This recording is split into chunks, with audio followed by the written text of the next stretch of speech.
Selamat pagi para netizen dimanapun kita berada, salam inspirasi bagi kita semua. Ini agak menarik juga ternyata bahwa Jokowi dan Luhut jerumuskan negara masuk jebakan utang Cina. Benarkah seperti itu begitu? Saya awalnya kaget begitu ya. Saya melihat Luhut perjuangannya sangat luar biasa di situ begitu kan. Kalau bisa dari 4% turun dari 2% itu Luhut bisa dianggap sebagai orang yang hebat begitu ya. Saya dari awal apresiasi sekali, wah ini kok baik begitu langkah Luhut begitu. Tapi tahu-taunya kabar dari CNN kemarin mengatakan bahwa itu gagal begitu kan di situ ya. Ya karena sudah gagal, yang penting usaha berupaya apapun ya bisa kekecewaan itu yang kemudian menjadi pelampiasan masyarakat Indonesia saat ini begitu, bahwa pemerintahan ini gagal begitu ya. Nah inilah yang kemudian dalam berita ini yang mengatakan bahwa Jokowi dan Luhut jerumuskan negara masuk jebakan utang Cina. Benarkah seperti itu? Mari kita analisis bersama begitu ya. Tetapi sebelum ini masuk ke komentar-komentar netizen seperti ini. Ini ya komentar-komentar netizen ya dari beritakan ID News ya. Jokowi dan Luhut jerumuskan negara masuk jebakan utang Cina ya. Benarkah seperti itu? Ini ya. Memang ada orang yang merengkel dan ngeyel dari awal ya. Bisa nggak nanti bikin undang-undang untuk perampasan aset pejabat yang terindikasi korupsi buat membayar hutang negeri ini? Ya kalau memang itu disepakati oleh DPR, mengapa tidak begitu ya? Jebakan apa? Utang cuma 8 T, APBN Indonesia 2460 T. Ya kalau ini sebagai jaminan, wah ini agak luar biasa begitu. Katanya APBN sebagai jaminan di situ begitu ya. Padahal dulu ya kalau nggak salah Pak Jokowi mengharamkan terkait dengan kereta cepat ini menggunakan APBN begitu ya. Bahkan setelah lengser ya wajib digunakan kedua orang itu ke Cina ini. Media juga sangat berkontribusi buat lakukan pembodohan serta pembohongan kepada publik ya. Buzzer yang digaji mereka yang sangat berperan buat pencitraan sang junjungan dengan cara menebar hoax ya. Tetapi pertanyaan sekarang kemana para buzzer dan cepong kok tidak berkomentar itu begitu? Itu yang menjadi pertanyaan hari ini begitu kan. Jebakan dimulai dari model bisnis ya B2G, BUMN karya dengan pemerintah Cina. Ini kejahatan besar yang harus dibawa ke pengadilan pasca Pak Joko Widodo lengser. Apa ini maksudnya ya? Berapa sih total utangnya? Pejabat seluruh Indonesia nggak usah gajian setahun lunas. Wah, ini ada yang saya bacakan pro dan kontra di sini begitu. Tapi ini menarik begitu ya. Bukan mengundar estimated ya, generalisir ya, tetapi ketika bisnisnya yang urus negara ini, orientasinya pasti laba, profit dan top up berangkas sendiri ya. So amanah menjaga stabilitas ya APBN dan kemakmuran rakyat di batas kesekian kalinya.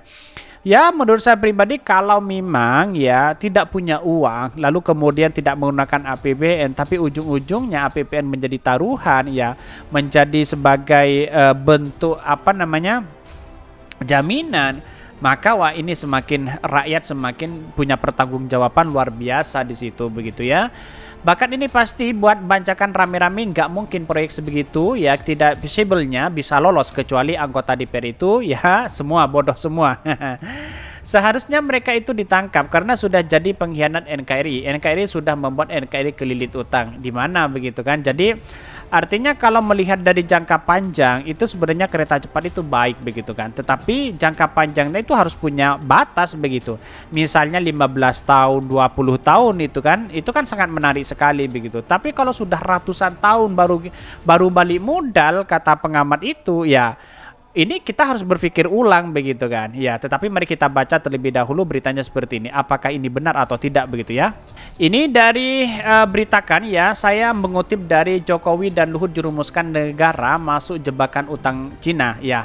Benarkah seperti itu? Saya kira Pak Luhut tidak bisa tidak mungkin menjerumuskan itu begitu ya. Tetapi mungkin ini sudah ada sesuatu yang memang harus kita bertindak begitu ya.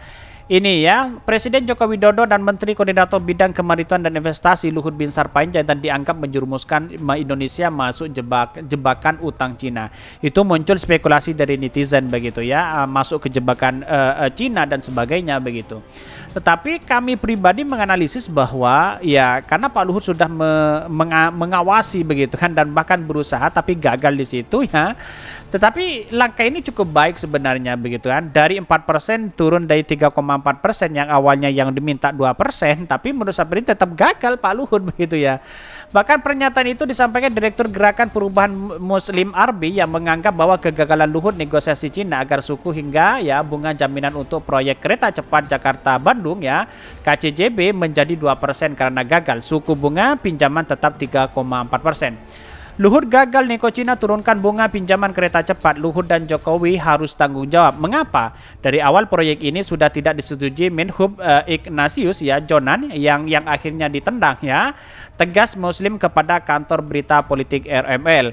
Bahkan ini dia melihat bahwa proyek KCJB merupakan proyek ugal-ugalan tanpa studi dan perencanaan matang. Apalagi Jokowi dan Luhut ya tidak mau terima kritikan dari para pakar, akademisi dan aktivis saat perencanaan proyek itu. Bahkan Jokowi dan Luhut telah menjerumuskan negara masuk dalam jebakan utang Cina atau Cina debt trap ya sebagaimana dialami negara-negara Afrika dan Asia lainnya, kata Muslim. Bahkan dia juga mengakui heran dengan pemerintah yang tidak memilih Jepang terkait proyek KCJB ya. Padahal kata dia Jepang memberi suku bunga rendah dan memberikan waktu lebih singkat dibandingkan Cina. Bahkan dia mengatakan sedangkan proyek itu sekarang mangkrak ya, tambah jadi beban utang dan beban negara. Kegagalan Luhut nego turunkan bunga kereta cepat, bukti gagalan Jokowi dan Luhut dalam proyek KCJB. Proyek ini bentuk pengkhianatan keuangan negara, bahkan di bawah Jokowi dan Luhut di bawah tekanan Cina, pungkas Muslim. Ini sangat menarik begitu kan, ini asumsi orang bahwa apa yang selama ini bisa saja terjadi begitu ya. Karena jebakan-jebakan Cina itu ya kenapa kok Indonesia tidak mau ketika ditawarkan pada waktu itu oleh Jepang begitu ya. Padahal saya lihat dalam kemarin dalam kalau nggak salah siapa ya Pak Rizal Ramli kalau nggak salah mengatakan bahwa sebenarnya ini proyeknya adalah proyek Jepang begitu ya. Dari awal itu proyek Jepang ya, tetapi kok tahu-tahu tiba-tiba kok pindah ke Cina begitu, kok proposal Cina yang kemudian diterima di situ begitu. Ada apa begitu? Itu yang menjadi kendala penting bahwa ya padahal ya suku bunga dari Jepang itu sangat rendah sekali, bahkan jangkanya lebih pendek begitu ya. Di pembangunan 2016 2019 itu katanya selesai, tapi ujung-ujungnya mundur sampai 2030 begitu 2023 begitu. Akhirnya apa yang terjadi ya? Akhirnya terjadi apalagi utang negara sudah membengkak dan sebagainya begitu kan, yang sekiranya menghabiskan ratusan triliun, bayangkan begitu. Padahal kalau Jepang itu kalau nggak salah ya hampir 80 triliunan kalau nggak salah begitu menghabiskan dana segitu begitu kan, dan bahkan suku bunganya kecil begitu. Jadi artinya selama ini kalau menurut saya pribadi ya ada yang memang keteledoran dalam pemerintah ini begitu. Bahkan Pak Jokowi mengatakan bahwa proyek ini ada masalah begitu kan. Yang ada di Indonesia sekian ribu proyek begitu pasti ada masalah di situ begitu. Diawasi aja ada masalah apalagi tidak diawasi, kata Pak Jokowi di situ begitu. Mungkin ada kaitannya dengan ini begitu. Saya kira bahwa ya, yang penting Pak Luhut sudah menegosiasi itu, mungkin kegagalan itu adalah mungkin diterima pahit oleh masyarakat Indonesia itu sendiri. Kira-kira seperti itu begitu. Mungkin itu yang kami sampaikan. Tonton terus channel Honari Podcast Rakyat ini karena ada berita-berita menarik dan viral setiap harinya. Salam peran netizen, salam inspirasi bagi kita semua. Jangan lupa di subscribe channel YouTube Honari Podcast Rakyat ini.